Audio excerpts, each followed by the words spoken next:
কিন্তু ইতিহাস ইংরেজের বিরুদ্ধে কোন নেতা, কোন লিডার, কোন রাজনৈতিক দলের কোন সভাপতি, সেক্রেটারি ইংরেজের বিরুদ্ধে বুক টান করে দাঁড়াতে পারে না।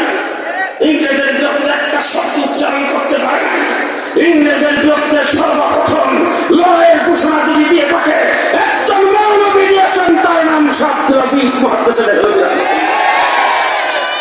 1802 খ্রিস্টাব্দে দিল্লির জামে মসজিদের মিম্বরে উঠে আব্দুল আজিজ মুহাদ্দিস বলছেন, ভারতবর্ষের মুসলমানেরা তোমরা পরাধীন হয়ে গেছো, দেশ থেকে দেশকে স্বাধীন করার জন্য ইংরেজের বিরুদ্ধে লড়াই করা প্রত্যেকটা মুসলমানের খরচ। এরপর থেকে কয়েকটি সমস্যা লড়াই করেছে, 3.5 লক্ষ আলেম ওলামা ইকরামকে জীবন দিতে হয়েছে এই দেশ স্বাধীন করার জন্য। এই দেশ স্বাধীন করার জন্য দেওবন্দ আলিম মাদ্রাসা যিনি প্রতিষ্ঠাতা কাসেম নানভী রাহমাতুল্লাহ আলাইহি শামলীর ময়দানে 1857 খ্রিস্টাব্দে যুদ্ধ হয়েছে। যে যুদ্ধের প্রধান সেনাপতি ছিলেন হুজ্জাতুল ইসলাম কাসেম নানভী রাহমাতুল্লাহ আলাইহি, হাফেজ জামিল শহীদ রাহমাতুল্লাহ আলাইহি সেখানে শাহাদাত বরণ করেছেন। তারপরে 10 বছরে একদিনে 14,000 আলেমকে ফাঁসির কাস্টে ঝোলানো হয়েছে। ঢাকার ভিক্টোরিয়া পার্কের এমন কোনো গাছ ছিল না যেই গাছের ডালায় আলেমদেরকে ফাঁসির কাস্টে ঝোলানো হয়নি। তোমার বন্ধুগণ 10 বছর পর্যন্ত দেশের ওলামা ইকরামকে ফাঁসি দিয়ে ওলামা ইকরামকে শেষ করার জন্য চেষ্টা করেছেন। কাসেম নানভী রাহমাতুল্লাহ আলাইহি সহ কয়েকজন যারা বেঁচে ছিলেন তারা পরামর্শক্রমে আর কাছের নিচে একটা মাদ্রাসা প্রতিষ্ঠা করেছেন। সেই মাদ্রাসার নাম হলো দারুল উলুম দেওবন্দ। এই দেওবন্দ মাদ্রাসার সর্বপ্রথম ছাত্র যিনি আনারতলায় বসে আলিফ বা তা সবক নিয়েছিলেন তিনি হলেন শাইখুল আলম আজম, শাইখুল আলম, শাইখুল হিন্দ মুহাম্মদ হাসান দেওবন্দি রাহমাতুল্লাহ আলাইহি। আজকে আমার দেশে স্কুল কলেজে ইউনিভার্সিটিতে যারা লেখাপড়া করে তাদেরকে স্বাধীনতার ইতিহাস বলে দেওয়া হচ্ছে। আজকে একটা শ্রেণী 71 মুক্তিযুদ্ধের দোহাই দিয়ে আজকে আমার বাংলাদেশে যত প্রকারিত রয়েছে মুক্তিযুদ্ধের পক্ষশক্তি বলে, মুক্তিযুদ্ধের চেতনা বলে, পরিষ্কার ভাষায় বলতে চাই মুক্তিযুদ্ধের ইতিহাস তোমরা ভুল ইতিহাস প্রমাণ করেছ। তোমরা ভুল ইতিহাস মানুষকে শিক্ষা দিয়েছ।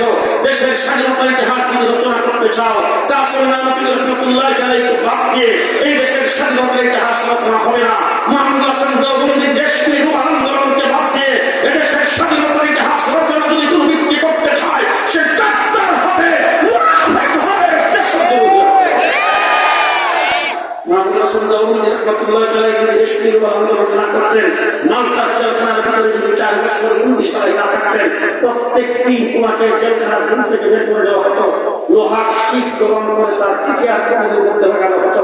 তিনি ইন্তেকালের পরে দেখা গেল পিঠের মধ্যে আর কবরের মধ্যে কুষ্ঠ হয়ে হাড্ডি হয়ে কুষ্ঠ নয়, চামড়া নয়, শুধু হাড্ডি কালো হয়ে আছে।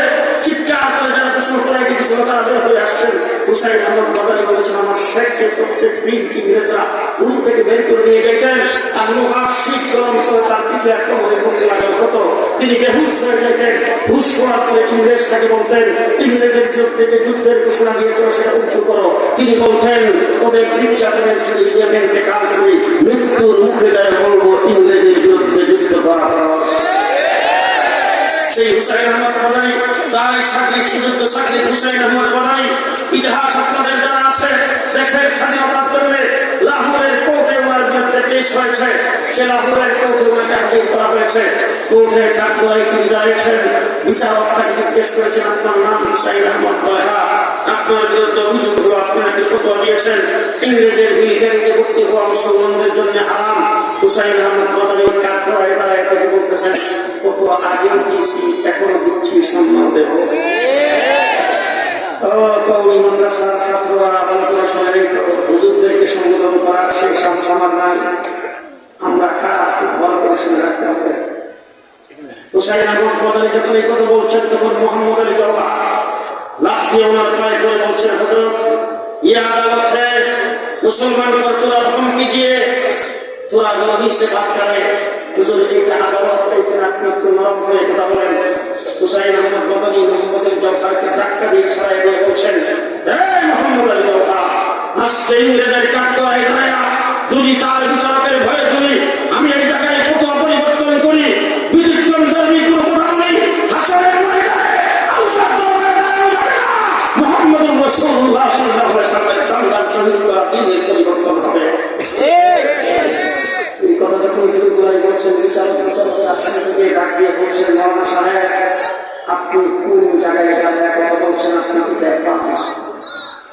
হুসাইন আহমদ মাদানির হাতুড়ির নিচে ছিল কাফনের কাপড়। কাফনের কাপড় কান্না বের করে হুসাইন কাছ থেকে উত্তোলন করে বলছেন, এই ইংরেজের চাল বিচারক বাবুকে দেখে না, আমি তো আদালতে কাপড়ের কাপড় নিয়ে দাঁড়াইছি। এই লাহোরের কোন ব্যক্তি 5টি পয়সা খরচ হবে না হুসাইন আহমদকে দাফন করার জন্য। তোর হাতে কলম, তোর হাতে আইন, তোর হাতে সবকিছু, তুই আমাকে ফাঁসির কাদের দিতে পারো, শুনিতে চাই কাদের দিতে পারো, যাবজ্জীবন কারাদণ্ড দিতে পারো। ফাঁসির মঞ্চে যায় হুসাইন আহমদ মাদানি বলবে, ইংরেজের মিলিটারিতে ভর্তি হওয়া হারাম, ইংরেজের বিরুদ্ধে যুদ্ধ করা ফরজ। 146 দ্বারা জারি হয়েছে। চতুর্দিক থেকে লক্ষ লক্ষ মানুষ একত্রিত হয়েছে। হুসাইন আহমদ মাদানি বক্তব্য রাখবেন।